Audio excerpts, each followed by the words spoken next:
வணக்கம் அன்பானவர்களே, வாழ்த்துக்கள். God bless you all.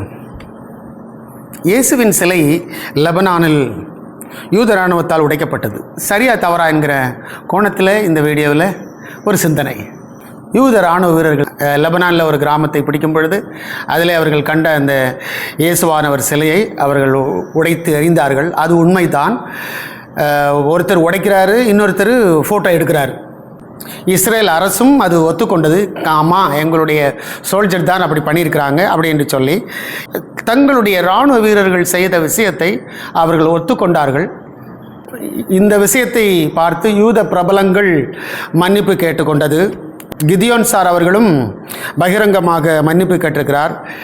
Netanyahu அவர்களும் உலக மக்களிடம் மன்னிப்பு கேட்டார், அதற்காக வருத்தம் தெரிவித்திருக்கிறார். ஸோ இந்த விஷயங்கள் எல்லாம் கடந்த 2-3 நாட்களாக வைரலாக அது சென்று கொண்டிருக்கிறது பிரியமானவர்களே. ஸோ இதில் ஒரு கேள்வி, சிலைகளை ஏன் யூதர்கள் உடைத்தார்கள்? அதுவும் இயேசு கிறிஸ்துவனுடைய சிலை, இயேசு கிறிஸ்துவனுடைய சிலையை ஏன் அவர்கள் உடைத்தார்கள் என்று சொல்லி நம்ம பார்க்கும் பொழுது இதுக்கு கிமு 1440 காலங்களிலிருந்தே ஒரு சரித்திரம் இருக்கிறது. அதுக்கும் ஒரு சரித்திரம் இருக்குது பாருங்கள். அதை குறித்து தான் நான் உங்களுக்கு சொல்லுகிறேன்.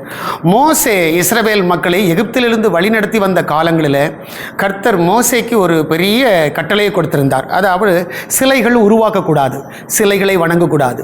ஸோ சிலைகள் என்று சொன்னாலே யூதர்களுக்கு பிடிக்காது. அப்போ அந்த மோசேயினுடைய காலத்திலே அதை அவர்கள் தலைமுறையாக அதை அனுசரித்து வந்தார்கள். பாருங்கள், கிமு 1440 BC காலங்களில் மோசேக்கு தேவனாகிய கர்த்தர் கட்டளையிட்ட ஒரு கட்டளை பாருங்கள். என்னை அன்றி உனக்கு வேற தேவர்கள் உண்டாயிருக்க வேண்டாம்.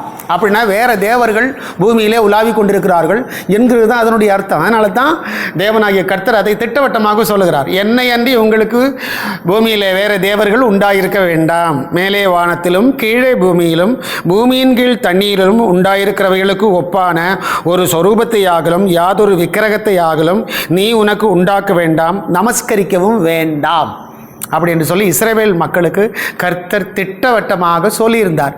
இதை கொஞ்சம் டீப்பாக ஃபாலோ பண்ணுற இராணுவ வீரர் போல தெரியுது. அந்த சிலையை உடைச்சவரும் அப்புறம் அதை வீடியோ எடுத்தவரும் இதை கொஞ்சம் டீப்பாக ஃபாலோ பண்ணுறவங்க அப்படிங்கிறது நாம் அறிந்து கொள்ள முடிகிறது. அவர்களுடைய டோராவிலும் இது பகிரங்கமாக இருக்கிறது.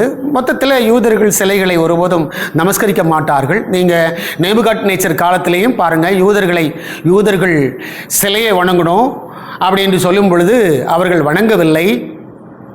சாத்ராக், மேஷாக், ஆபேத்நேகோ என்கிறவர்களை நெருப்பில் தூக்கி போட்டார்கள்.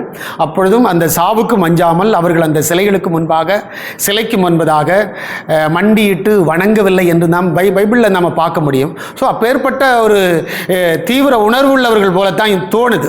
இந்த வசனத்துக்கு ஏற்றவாறு தான் அவர்கள் நடந்து கொண்டார்கள் என்பதை நாம் இங்கு காண முடிகிறது, உணர முடிகிறது. சிலைகள் என்று சொல்லும்போது கிறிஸ்தவத்தில் கிறிஸ்து பிறந்ததுக்கு அப்புறம் சிலைகள் அவசியம் இல்லை. இயேசு கிறிஸ்து எனக்கு சிலை வைங்க, ரோட்டில் வைங்க, தெருவில் வைங்க, மண்டபத்துக்கு மேலே வைங்க, சர்ச்சுக்கு மேலே வைங்க அப்படின்னு எல்லாம் இயேசு கிறிஸ்துவானவர் சொன்னதே கிடையாது. சிலுவையை தூக்கி ஏன் சர்ச்சுக்கு மேலே வைக்கிறாங்கன்னு சொன்னால் அது ஒரு அடையாளத்துக்காகவும் அது ஒரு ஞாபகத்துக்குமாகவும் தான் அதை வைத்திருக்கிறார்கள். அப்போ எப்படி இந்த சிலையானது கிறிஸ்தவத்துக்குள்ளாடி வந்தது? இப்போ செஞ்சு வச்சிருக்க அந்த சிலை உண்மையிலேயே இயேசு கிறிஸ்துவனுடைய உண்மையான முகமா என்கிற கேள்விகள் எல்லாம் உங்களிடத்தில் உண்டாயிருக்கலாம். அதற்கான ஒரு சில பதில்களை சுருக்கமாக நான் சொல்லுகிறேன். கிபி 333 ரோம பேரரசன் கான்ஸ்டன்டைன் இயேசு கிறிஸ்துவை ஏற்றுக்கொள்ளக்கூடிய ஒரு சூழ்நிலை உருவாகிறது. ரோம பேரரசனுடைய அம்மா ஹெலன் அம்மா அவர்கள் இயேசுவை ஏற்றுக்கொண்டபடினாலே தன்னுடைய மகனும் ஏற்றுக்கொள்கிறார்கள். அந்த நாளிலிருந்து ரோம பேரரசுக்குள்ளாய் கிறிஸ்தவ மார்க்கம் கடந்து வந்தது. அப்போது ரோம பேரரசன் கான்ஸ்டன்டைனுடைய காலத்தில் அப்போது இருந்த அந்த பேகன் டெம்பிள்ஸ், அந்த அந்நிய தெய்வங்களுடைய அந்த கோயில்கள் எல்லாம் இடிக்கப்பட்டு மேக்சிமம் ரோம சட்டத்தை வைத்து ரோம பேரரசன் தன்னுடைய ரோம நாட்டுக்குள்ளாடி கிறிஸ்தவத்தை ஒரு நம்பிக்கை மதமாக அவன் அதை மாற்றிவிட்டான். அவர் இறந்ததுக்கப்புறம் அப்போ கிறிஸ்தவத்தில் தான் சிலை வழிபாடு இல்லையே. சிலை வழிபாடு இல்லாதபடினாலே அடுத்து வந்த நம்பிக்கைவாதிகளுக்கு இந்த சிலை இல்லாததுனால அவங்களுக்கு வருத்தம் உண்டாயிருச்சு. அதனால் அவர்கள் வணங்கி வந்த ரோமன் மித்தாலஜியிலே வணங்கி வந்த ஒரு சில தெய்வங்களை இந்த பக்கம் எடுத்து அதுகளுக்கு ரீநேம் கொடுக்கும்போது ஜீசஸ் என்கிற அந்த கதாபாத்திரமும் மேரி என்கிற அந்த கதாபாத்திரம் இப்படி நிறைய வரிசையாக வரும். அது வந்துக்கிட்டே இருக்கும் பாருங்க. இப்படி சிலைகள் வருகிறது.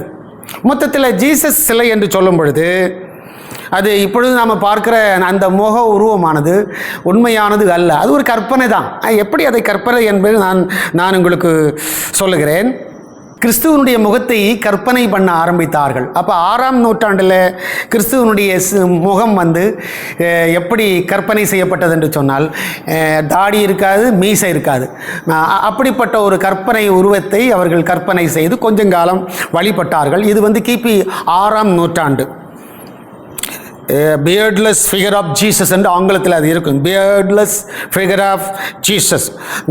அதற்கு முன்பதாக 4ஆம் நூற்றாண்டில் ரோமன் இம்பீரியல் இமேஜ் அப்படிங்கிற ஒரு இமேஜ் அவர்கள் அதை யூகித்து பார்த்து அதை செய்தார்கள், அதை வணங்கினார்கள். 15-16ஆம் நூற்றாண்டு காலங்களில் ரினைசன்ஸ் காலம் என்று அது சொல்லப்படுகிறது.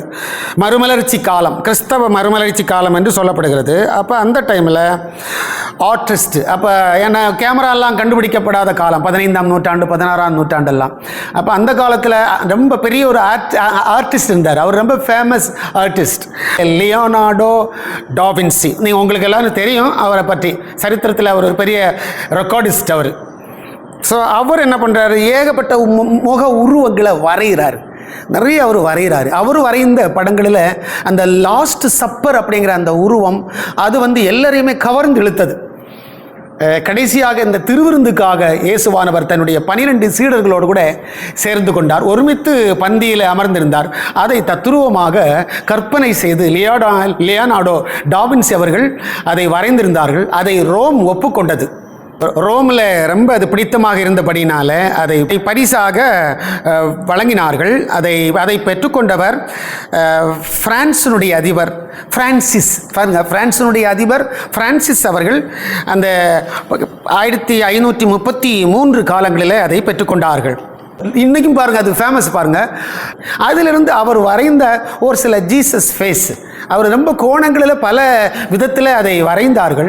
ஆனாலும் அதிலிருந்து 1-2 எடுத்துக்கொண்டார்கள். இப்போ அதை கற்பனையாக வைத்துத்தான் இப்பொழுது அதை சிலைகளாக செய்து வணங்குகிறார்கள். மொத்தத்தில் புரொட்டஸ்டாண்ட் கிறிஸ்தவர்களுக்கு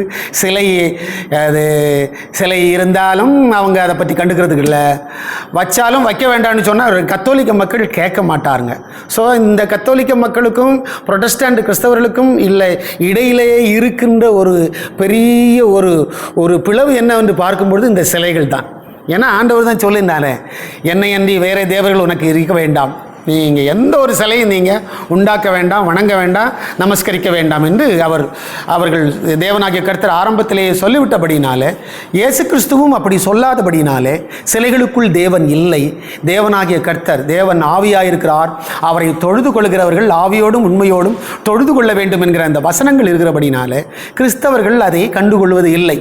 ஆனால் கான்ஸ்டன்டைன் இயேசுவை ஏற்றுக்கொண்ட பிறகு ரோம மார்க்கமும் கிறிஸ்தவ மார்க்கமும் கலந்து ரெண்டும் ஒன்றானபடினாலே சிலைகளும் சேர்ந்து இந்நாள் வரையிலும் அது வளர்ந்து கொண்டிருக்கிறது. அதனாலே பைபிளை உண்மையாக புரிந்து கொண்டு அதை நேசித்து வாழ்பவர்கள் அதை குறித்து அச்சப்படுவதும் இல்லை, அதை ஒரு பெரிதாக பார்ப்பதும் இல்லை. ஆனால் கத்தோலிக்க மக்களுக்கு அது உடைக்கப்பட்டபடினால நிச்சயமாக ஒரு மனசஞ்சலம் உண்டு, ஒரு மன வருத்தம் நிச்சயமாக உண்டு. ஸோ இதை உணர்ந்த பெஞ்சமின் நெத்தன்யாகு அவர்கள் அதனாலே அந்த சிலைகளை உடைத்த 2 இராணுவ வீரர்களையும் அரெஸ்ட் பண்ணி இன்னைக்கு இஸ்ரேல் ஜெயிலில் வைத்திருக்கிறாங்க. அவங்க ஒரே அடியாக டெர்மினேட்டட் பண்ணியிருக்கிறாங்க. இனிமேல் அவங்க இராணுவத்தில் வரவே முடியாது. அவங்க என்ன நினச்சிருக்கலான்னு எனக்கு நான் நினைக்கிறேன், இந்த சிலையை இப்படி உடைச்சி ஃபோட்டோ எடுத்தெல்லாம் போட்டால் ஒருவேளை இஸ்ரேல் கவர்மெண்ட் இருந்து இன்னும் நமக்கு நிறைய பாராட்டு கிடைக்கும், ஒருவேளை ஹை பொசிஷன் கிடைக்கும் அப்படின்ட்டு அவங்க நினச்சிருக்கலாம்.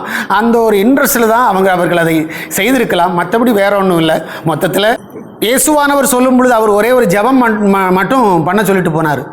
Thy kingdom come, thy will be done in earth. உம்முடைய ராஜ்யம் வருவதாக, உம்முடைய சித்தம் பரமண்டத்திலே செய்யப்படுவது போல பூமியிலையும் செய்யப்படுவதாக என்கிற அந்த ஜெபத்தை மாத்திரம் நான் வரையிலும் நீங்கள் சொல்லிக்கிட்டே இருங்க, செஞ்சுக்கிட்டே இருக்கிறாங்க அப்படிங்கிற ஒரு கட்டளை, பிரதான கட்டளையாக அவர் சொல்லிவிட்டு கடந்து சென்றிருக்க. அப்படின்னாலே சிலை என்பது கிறிஸ்தவர்களுக்கு ஒரு பெரிய பொருட்டே அல்ல. பிரியமானவர்களே, கிறிஸ்துவனுடைய 2ஆம் வருகையில் எந்த சிலைகளும் இருக்காது. பாருங்கள், மதங்களே மாறும். பாருங்கள், எல்லா மதங்களும் அது மாற்றப்பட்டு, உலக அரசியலும் மாற்றப்பட்டு, அது ஒரு புதுவிதமான யுகத்துக்கு நேராக கடந்து சென்றுவிடும்.